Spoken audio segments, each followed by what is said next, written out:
Today we are super lucky because Jay is going to show us how we can grow a coffee tree in our own backyard. Well, I hope so, right? Yeah, oh, absolutely. Southern California can grow coffee. I always use like avocados as my test. If an avocado tree can successfully grow there, then there's a good chance a coffee plant can grow there. That's great. And also the technique that we're using today isn't just for coffee. It can be used for any other fruit trees that you want to grow. Awesome. And I've learned a lot of this through like doing lychees and longans and all these crops that have really sensitive root systems, and you want to take extra care of them. And I think coffee's a lot like that, and I think some of these other crops we want to try to grow, just that first 12 months and that first winter is really critical to take care of them so that they can get established quickly, and then they get a little more robust. And so we're going to build the hole, pull the soil out and put our amendments in like we're baking, and put them all together. Okay. And then we're going to put them back in and replant. And that's the best way to get your plant established quickly. Okay, sounds good. And how do we, so I guess we'll just do that, but generally how big of the hole do we need to dig in comparison to what we're planting? So you've got to start off with what plant you're going to do. We're going to use, this is a coffee plant. This is in a 1.7 liter pot. And this 1.7 liter pot is about 10 inches deep. And so we want to do our hole that's a little bit deeper because our roots are going to go down. And then usually about twice to 3 times as wide. If you have super compacted soil and you have a little extra time, a little bigger hole, okay, right? Because you're basically building a pot within the ground of native soil. Right.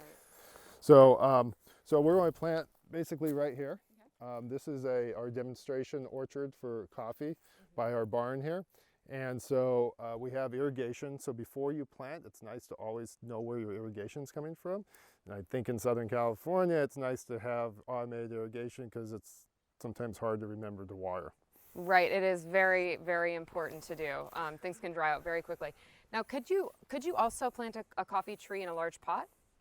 Yeah, absolutely. It's the same principle. Basically, we're building a pot in the ground. Yeah. So the same principle we're going to do is can do it in a pot, but again, I think you need automation for your water because pots dry out faster than the ground. Even faster, yeah. Yes. We actually are under a pepper tree, so we have good organic matter on top, but we don't want that right now part of the soil. I used to put compost in my holes, and I stopped doing that because it breaks down too fast, and then we get these voids in these holes, and the roots can't traverse those voids. Oh, wow. And so what we've been doing now, we put the compost and mulch on top, but these amendments we have won't break down like that. Okay.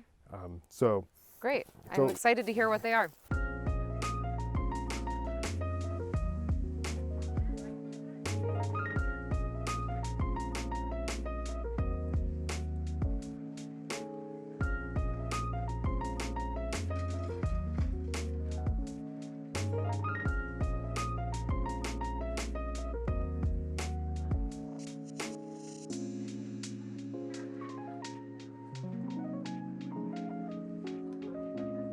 The depth of the hole is important.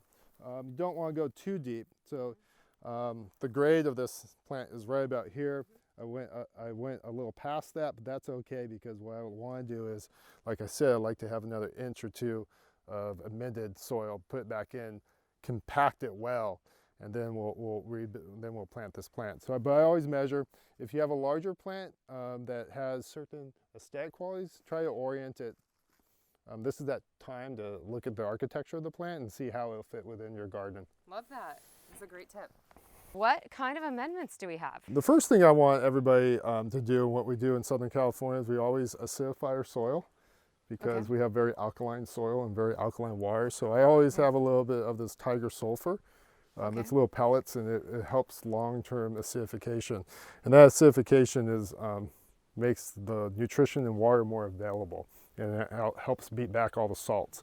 If you're in LA, you're getting a lot of chlorides. Instead of compost, I use worm castings or biochar, and those are great because they don't break down. Yeah, I love worm castings. It has so many great qualities. And then finally, I have two different types of fertilizers because you want to have nutrition that is balanced. So I have what we call NPKs, so nitrogen, phosphorus, and potassium. Yeah. And so this one's a 444, meaning it has that nutrition. It does have some azomite and some minerals, which are really good for the fungi and bacterias. Okay. And sometimes we do something, if you're doing like a palm or something that needs more nitrogen, then you get one that has that first number higher, which is like a 934. Yeah, so we're just doing the 444, or did you have another one you're adding in there? No, we have some potassium here, which we generally put in, a little extra. Yeah. I think we find seed crops like avocados and coffee take a lot more potassium than we ever imagined, because there's a lot of nutrition that needs to go in there. So I always put an extra scratch of potassium because it's the slowest moving of all the majors.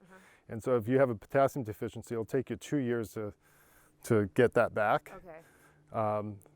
So we want to put it in now rather than too much. Nitrogen, you can rebound within like months. Yeah. And it moves really fast all over the place. So I always just put a little extra potassium on all of our crops. This makes about a pound of each. There's a little difference. The sulfur is a little heavier. So we're going to do 2 pounds of castings. So that would be 2 of these. And you can't over-fertilize castings. Yeah, right. The best. I mean, so if you have more, that's not the big deal. 1 pound of what we call the 947. So it's a granular, so it'll be a little slower to break down. Okay. Do a little ½ pound potassium here, which we generally put in, a little extra. Yeah. Then we're going to move into a little ½ pound Tiger 90. That's about ½ cup there. Okay. It's good to take a cup and put it on a scale and measure it. Whoa. Yeah, so it's micronized sulfur that's been bound by bentonite clay, so when it gets wet, it separates out. Oh, cool. So this is the moment in which you can now stir it.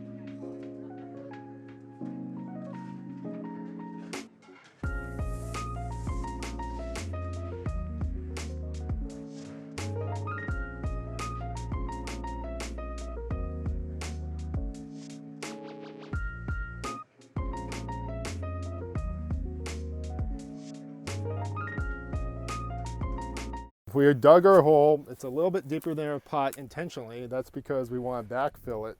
And why don't you backfill it, and I think it's going to take 2 or 3 scoops.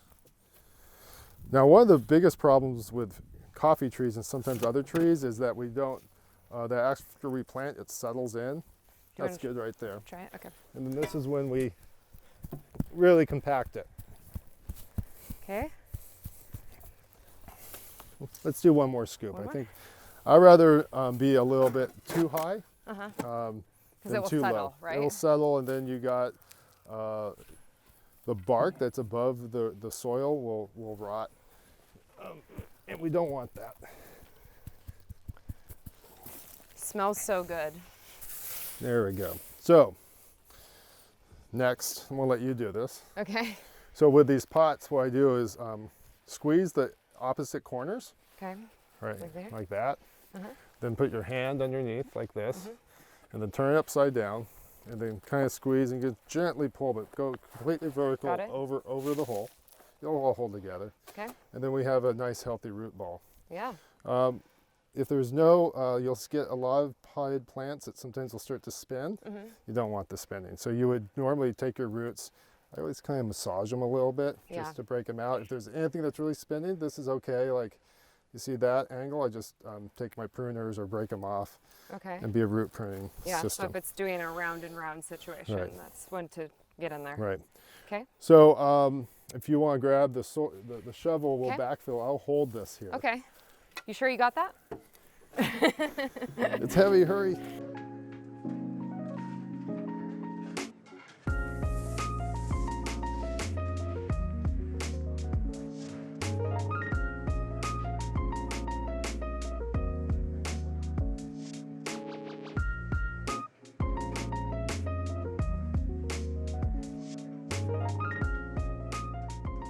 Now, if you have like really, really nasty soil, like the clay soil that I have, do you still want to integrate all of the amendments with your native soil, or do you want to, like, say, buy a bag of garden soil to do that mixture with? I always like to integrate some natives. but you can integrate less. You just have to change the ratio. Okay. Kind of like making a cup of coffee. You just change the ratio based on what you eventually need. So Right. if this was a heavy clay, I would increase my earthworm castings. Right. And Okay. then, and if I had really heavy clay, I like the biochar to kind of break up the soil. Got it. Okay. Okay, so why don't you compact, and then Sure. we're gonna turn this, do one layer of compaction, then I'll come in with this. Okay. There you go. And then if you're really, I'll have my guys do this. They take the back side of their shovel, Okay. and you can go around like that, and then you use your hands on it. Wow, I'm really surprised that it needs to be that much, because you just don't want this soil settling when it gets wet, right? Right, and we also want the roots to be able to migrate. So now let's take that and then compact it, but pull that soil a little bit away from the tree. Yeah. So I can see the top of the root ball there. Okay. There you go. Now, we have native mulch around here. We can either bring it back on because it already is inoculated. Right. If you see right here on the other trees, this is actually coffee milled parchment. So we use that as Cool. a carbon source.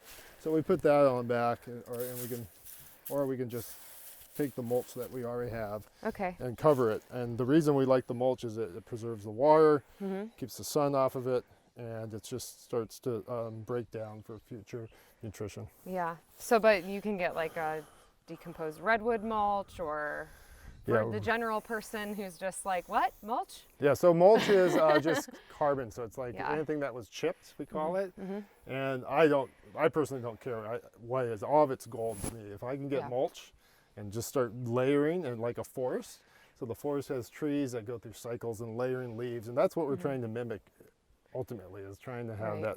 that cycle or that system. Right. Yeah. So leaf litter and whatever, you can buy it in the shop in a bag.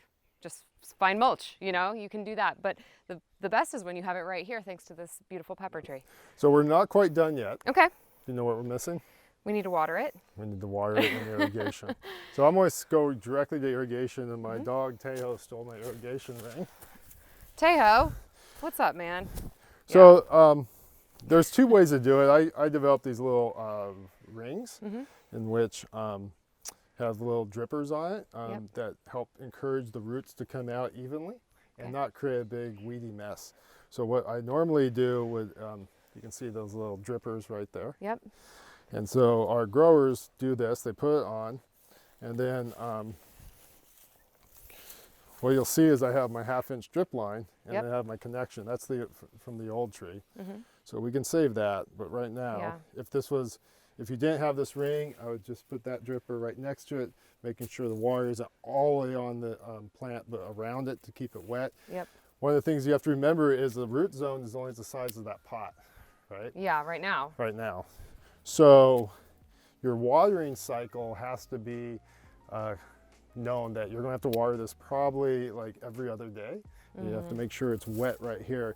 Over the course of about 3 or 4 weeks, if not a little longer, depending on the time of year, your roots will begin to migrate, and then there's a lot more water for the plant to choose from, and you start watering less. Okay. But I think a lot of people plant plants and they're like, I'll water it once a week, and then it starts wilting Yeah. because the roots aren't to the size. Yeah. We'll go and grab a carafe of water and put it on here today, and we'll monitor this to see how it does. And you shall be our tree here.